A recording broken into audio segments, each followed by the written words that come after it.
CRPF এর nursing assistant vacancy 2025-এর একটা notice জারি হয়েছে, যেখানে পোস্ট ডিটেলস বলা আছে নার্সিং অ্যাসিস্ট্যান্ট ভ্যাকান্সি টোটাল বলা আছে 1121টি পোস্ট।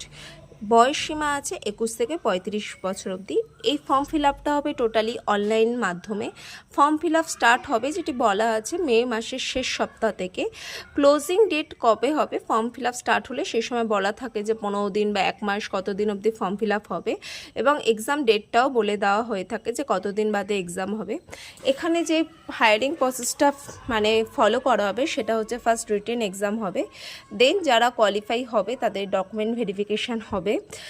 অল ওভার ইন্ডিয়া থেকে স্টুডেন্টরা অ্যাপ্লাই করতে পারো এই পোস্টটির জন্য। পোস্ট যেগুলো বলা আছে assistant sub inspector 12 pass GNM অথবা বিএসসি নার্সিং। টোটাল ভ্যাকান্সি আছে এখানে 210।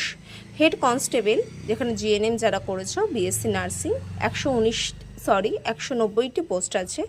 হেড কনস্টেবল এএনএম 12 পাস অথবা যারা এএনএম কমপ্লিট করেছো তাদের জন্য এখানে 3টি পোস্ট আছে। কনস্টেবল এএনএম অথবা জিএনএম অথবা বিএসসি নার্সিং 768টি পোস্ট আছে। টোটাল পোস্ট হচ্ছে 1121টি পোস্ট আছে এখানে। ফিস কেমন কি হবে, জেনারেলদের জন্য কেমন হবে, বিএসসি মানে জেনারেলদের জন্য কেমন হবে, বা এসসি এসটি ওবিসি এদের ফিস কত হবে এখানে এখনও পর্যন্ত বলা নেই, এবং স্যালারি স্ট্রাকচারটাও বলা নেই। স্যালারি স্ট্রাকচারও মানে লেখা আছে যে নোটিফাই লেটার, যবে তোমার নেক্সট নোটিফিকেশান ওরা বের করবে সেখানে হয়তো বলা থাকবে কত কি পে স্কেলে বেরোচ্ছে। শুধুমাত্র বলা আছে যে ফর্ম ফিল আপটা স্টার্ট হবে মে মাসের লাস্ট সপ্তাহ থেকে।